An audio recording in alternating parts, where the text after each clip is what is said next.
संतोष देशमुख हत्या आणि खंडणी प्रकरणी आरोपी असलेला आरोपी वाल्मिक कराड शरण येण्यापूर्वी बीडवरनं पुण्याला गेला होता का असा सवाल उपस्थित केला जातोय। या संदर्भात पुष्टी करणारं सीसीटीव्ही फुटेज न्यूज 18 लोकमतच्या हाती लागलंय। 30 डिसेंबरच्या रात्री सोलापूर धुळे राष्ट्रीय महामार्गावरनं 3 आलिशान कार्समधनं आरोपी कराड हा पुण्याला गेल्याची माहिती समोर येते। बीडच्या मांजरसुंबा भागातील एका हॉटेलवरती कराड आणि त्याच्या सहकाऱ्यांनी जेवण केलं आणि त्यानंतर एका पेट्रोल पंपावर गाडीमध्ये डिझेल भरलं। या गाड्या धाराशिव जिल्ह्यातल्या पारगाव टोलनाका इथे रात्री 1:36 पास झाल्या आणि याच गाड्यांमध्ये बसून आरोपी बीडवरनं पुण्याला गेला अशी चर्चा आहे। दरम्यान ज्यावेळी पाषाण इथे सीआयडीला वाल्मिक कराड शरण आला त्यावेळी त्याच्या ताफ्यात सीसीटीव्हीमध्ये दिसणारी ही गाडी होती, त्यामुळे याच आलिशान गाड्यांनी आरोपींना फरार होण्यास मदत केल्याची दाट शक्यता आहे। आता आपण एक कुटुंब पीडित आणि कारवाई करणारे हे प्रशासन आहे, त्याच्यामुळे त्यांनी ठरवलं पाहिजे ह्यांच्यावर काय कारवाई केली पाहिजे। आणि माझा कालपासूनचा मी बोलतोय कालपासून की कृष्ण आंधळे आणि ती सगळी टोळी यांच्यावर 15-15 गुन्हे आहेत आणि हे एका पक्षाच्या कार्यालयामध्ये बसतात, मीटिंग घेतात, सगळं ह्यांचं कटकारस्थान शिजतंय। एक हत्या होते माझ्या भावाची आणि तरी देखील एवढे गंभीर गुन्हे असताना या प्रशासनानं या पोलीस यंत्रणेनं त्यांच्यावर का कारवाई केली नाही, या खुनाचे सर्वस्वी जबाबदार ही यंत्रणा आहे।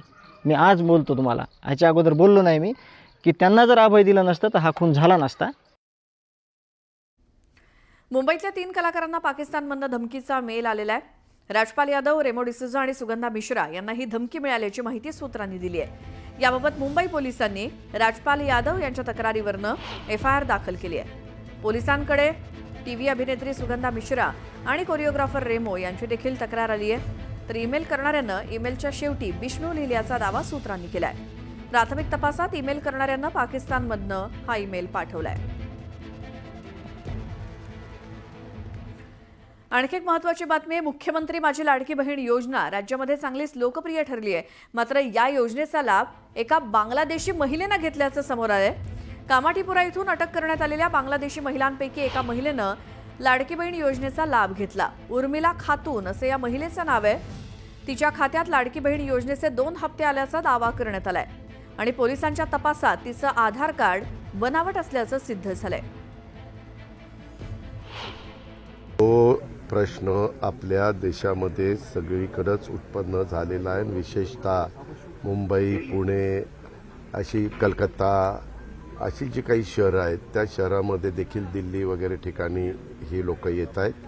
त्यांना शोधण्याचं काम आणि त्यांना परत पाठवण्याचं काम आपण सुरू केलेलं आहे। हे सगळ्या एकंदरीत तपासावरून सिद्ध झालेलं आहे आणि आम्ही मागच्या वेळेस आम्हाला मर्यादित वेळ होता, त्याच्यावर लाडकी बहिणाचं आम्हाला आधार कार्डशी लिंकअप करायचं होतं।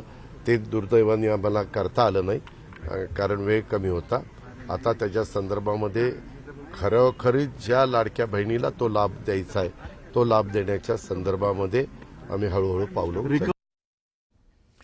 एक महत्त्वाची बातमी आहे। महाराष्ट्रामध्ये ऑपरेशन टायगर होण्याची चर्चा राजकीय वर्तुळात रंगली आहे। राज्यामध्ये ऑपरेशन टायगर राबवलं जाणार आहे। तर काय आहे हे ऑपरेशन टायगर? तर उबाठाचे 6 खासदार शिवसेनेच्या संपर्कात असल्याची माहिती सूत्रांनी दिली।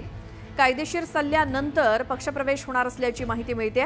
उबाठा सेनेला लवकरच मोठा धक्का बसणार असल्याची शक्यता आहे।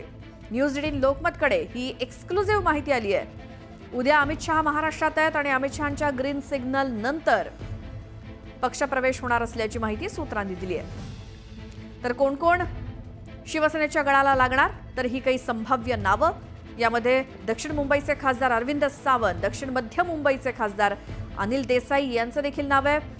यवतमाळ वाशिमचे खासदार संजय देशमुख, नाशिकचे खासदार राजाभाऊ वाजे, शिर्डीचे खासदार भाऊसाहेब वाकचौरे, मुंबई उत्तर पूर्वचे खासदार संजय दिना पाटील, धाराशिवचे खासदार ओमराजे निंबाळकर अशी 6 खासदारांची नावं आहेत। शिवसेना उद्धव बाळासाहेब ठाकरे पक्षातनं शिवसेनेत ते प्रवेश करणार अशी माहिती एक्सक्लुझिव्ह न्यूज 18 लोकमतला मिळाली आहे सूत्रांकडनं।